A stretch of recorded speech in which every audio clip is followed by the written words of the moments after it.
In the 5th century BC, during the Hou dynasty in China, the king held only nominal power, while the country was effectively governed by various states that had been infected by earlier kings.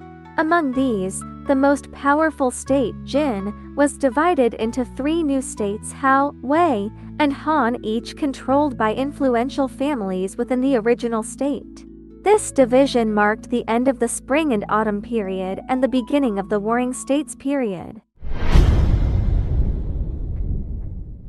Before the division of Jin, 4 powerful families dominated the state. The strongest among them was the Zi clan, led by Zhao.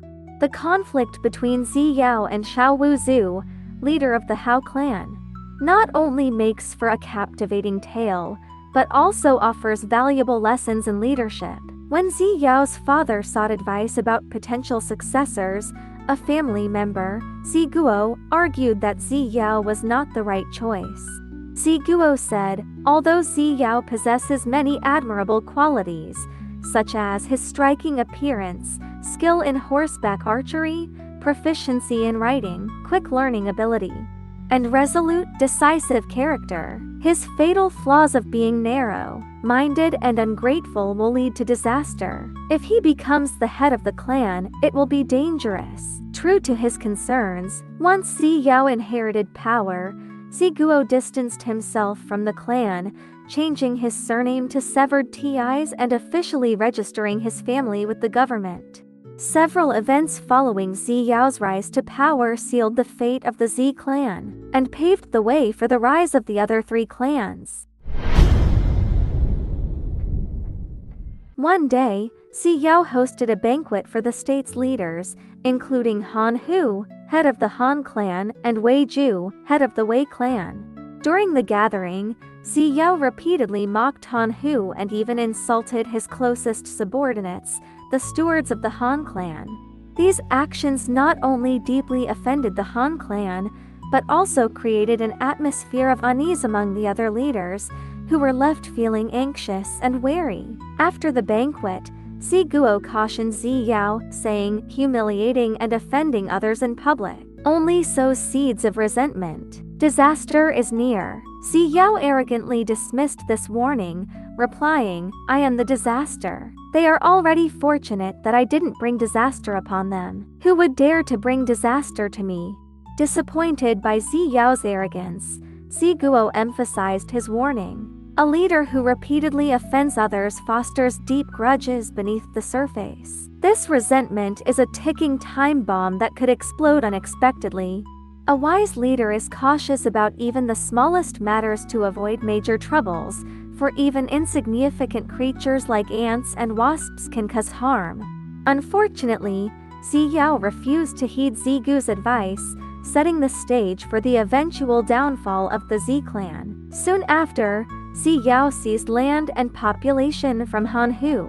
Upset by this, Han Hu consulted his steward on how to respond. The steward advised, we should comply for now, as we are much weaker than the Zi clan. But once Zhao tastes the benefits, he will likely repeat this tactic with others, breeding discontent. If someone eventually stands up to him, conflicts will arise, and we can act accordingly.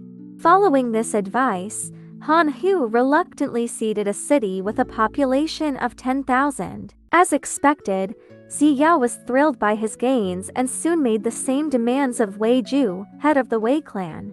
Wei Ju was reluctant to comply but couldn't find any reasonable excuse to refuse. His steward advised, precisely because there is no justification, we should give him the city. This will earn us sympathy from the other leaders, making it easier to unite them against him. Meanwhile, Zhao will grow even more arrogant and complacent, leading to his inevitable downfall. Taking this advice, Wei Ju surrendered a city of equal size to Zhao. Predictably, Zhao then turned his attention to the Hao clan, demanding even more cities. Unlike the Han and Wei clans, Xiao Wuzhu, the head of the Hao clan, firmly refused Zhao's demand. Outraged, Zhao assembled his forces and coerced the Han and Wei clans into joining his campaign against Xiao.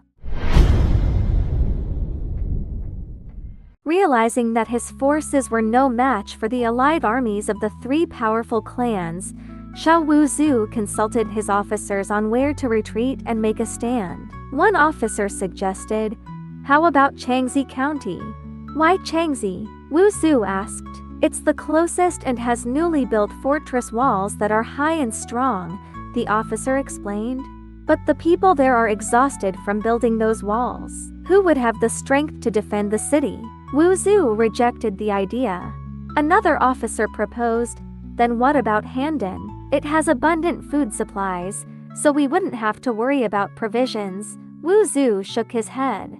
"The local officials have already drained the people's wealth. If we now demand their lives for defense, who would support us?" Finally, Wuzu chose Jinyang, a place his father had recommended on his deathbed. The local governor there had ruled with wisdom, reducing forced labor and taxes, showing care for the people, and maintaining strong military preparedness. As a result, the people of Jinyang were genuinely grateful to the Hao clan's leadership.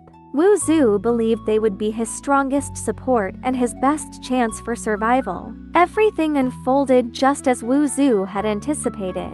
After besieging Jinyang for several years, the allied forces made no significant progress. Determined to break the stalemate, Zhao decided to play his ace in the hole by diverting the Fen River to flood the city. As the waters rose, more and more of the city was submerged. Hearths and stoves collapsed, and the flooded streets teemed with fish and frogs. Despite the devastation, the soldiers and civilians within the city remained resolute, vowing never to surrender. At this critical moment, Zhao stood on a high ridge overlooking the city with Weiju and Hanhu. As they watched the raging floodwaters, Jinyang appeared like a lone boat on the verge of sinking. Elated, Zhao exclaimed, "Only today have I realized that water can destroy a nation."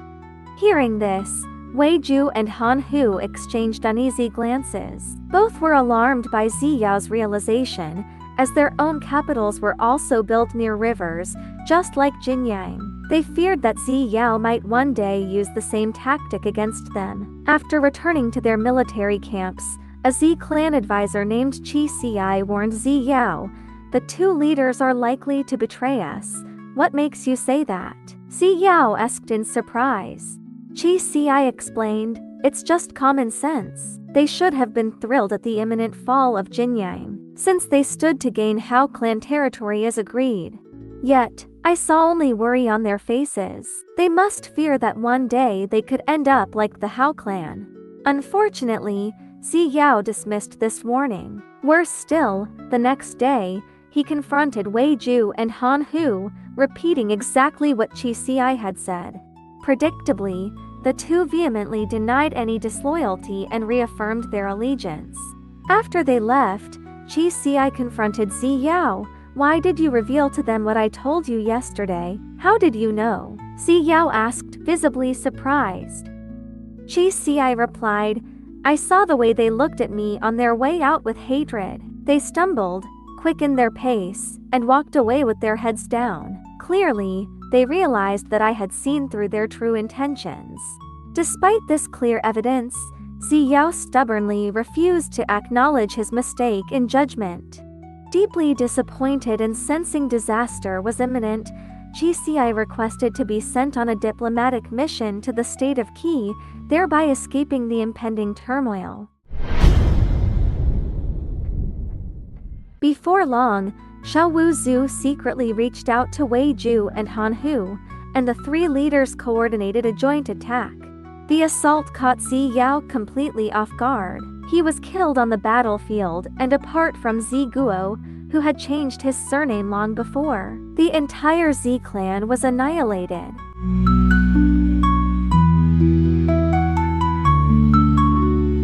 One. Build alliances, not enemies. By alienating the other three clans, Zhao weakened his position when they united against him.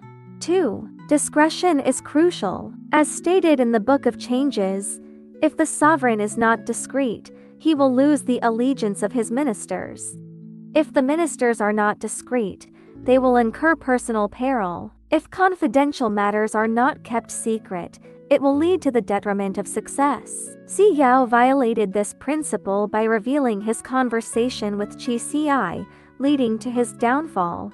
3. Stay humble and clear-headed, even on the brink of victory. Xi Yao's overconfidence triggered the betrayal of Wei and Han. Complacency can lead to disaster.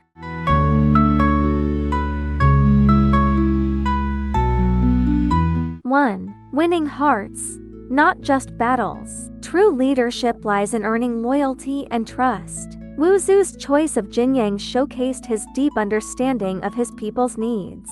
2. Divide and conquer. Knowing he was at a disadvantage, Wu Zu strategically divided his enemies while uniting others against a common foe, securing victory through strategic alliances.